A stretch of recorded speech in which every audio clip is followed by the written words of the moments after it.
Hello, and welcome to Learn, Disrupt, Rebuild. Today's lesson, number 13, we're going to learn how to check your privilege for social studies in Ontario, grades 1 to 8. The key vocabulary for today's lesson, boys and girls: privilege, a special right, advantage, or immunity granted only to a particular person or group. Privilege can be earned or unearned. Privilege is often invisible, hard to see, for those who have it. Imagine telling that to kids. The myth of meritocracy, the myth that your success in life is based on your ability or how hard you work. So remember, boys and girls, doesn't matter how hard you work, it's about your race or your sexual orientation or gender identity or whatever intersectional identity. That is what determines where you get in life. Oppression refers to the injustices and disadvantages some individuals or groups suffer because of unintentional practices within a society. Different identities come with different privileges and oppressions. Intersectionality, how the intersection of one or multiple identities and the privileges and oppressions we experience influence our lives and how we interact in the world. No one experiences one form of privilege or oppression. Our lives are shared by our racialization, gender, class, sexual orientation, ability, disability, height, only to name a few. There's no such thing as a single issue struggle because we do not live single issue lives. A quote by Audre Lorde. Educator pre-reflection. Learning objectives. At the end of this activity, you and students will be able to visualize how your identity lines up with dominant groups. How do you compare to those oppressors, really? See which identities give you unearned privilege and which identities do not. So not only can you identify yours, you can then start identifying other people's unearned privileges based on their identities. Understand the assumed norm, aka dominant identity, in the various systems of oppression. Before engaging in this classroom, please consider race is a heavy burden and we need to make sure that we don't cause trauma. There's a whole thing, I'm not going to go into it. Student pre-reflection. Before you begin, what privileges do you enjoy in your daily life? The implication is, how are you oppressing other people?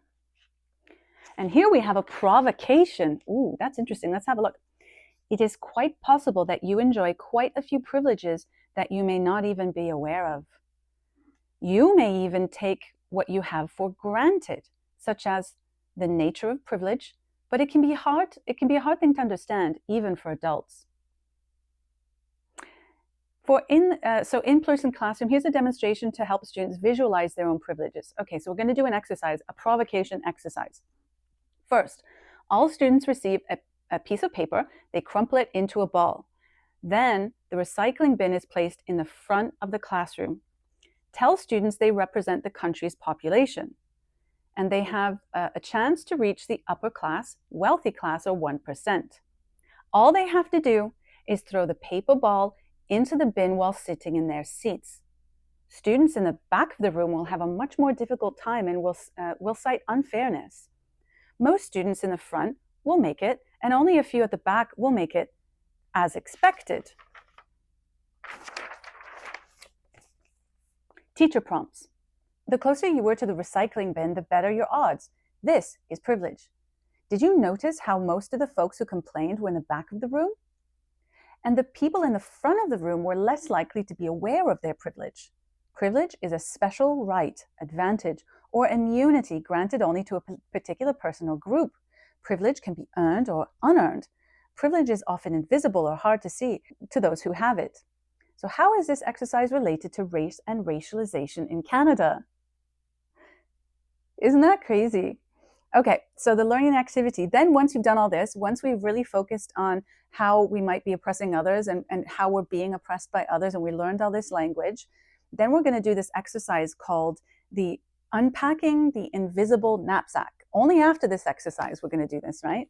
And what is unpacking the invisible knapsack? So I hope you can see this.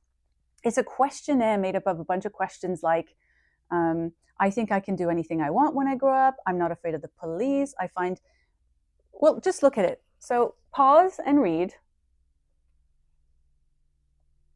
So it's a whole bunch of questions on how you feel in the world. So in psychology, we might call this priming people before the experiment, which renders, if you're actually looking for the primed results, then that might be valid.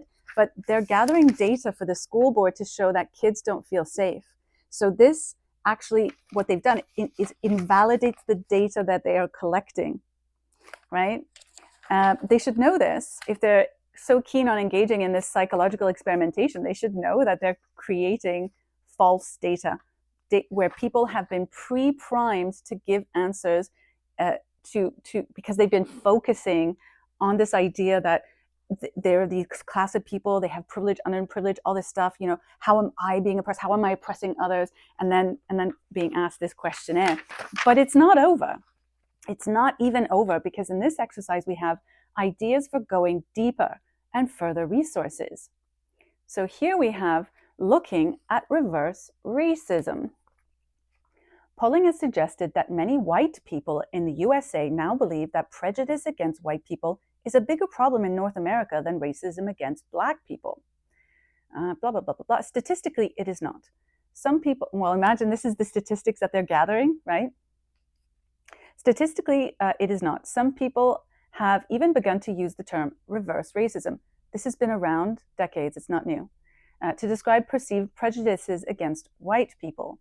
Racial prejudice against white people can exist in North America and can be rooted in a similar form of hate and ignorance as racism against Black people, but it does not qualify as racism because the systemic and cultural container that it happens in still awards privilege to and does not specifically oppress white people. Racial prejudice against white people may exist, but reverse racism against white people does not. Part of the difference in the effect of the prejudice on people in society, racism, which is reinforced by systemic and cultural forces, has a much bigger effect on people and society than prejudice, which is not amplified by those layers. So on top of all this, so yeah, there's no such thing. You can't be racist against white people because the new definition is power, like this oppression. But anyway, if you are an English learner, this is the ELL, there's even resources on how to help you learn all of the, we'll just make it a bit simpler. We'll teach you how to get this message across to new immigrants, so new English learners.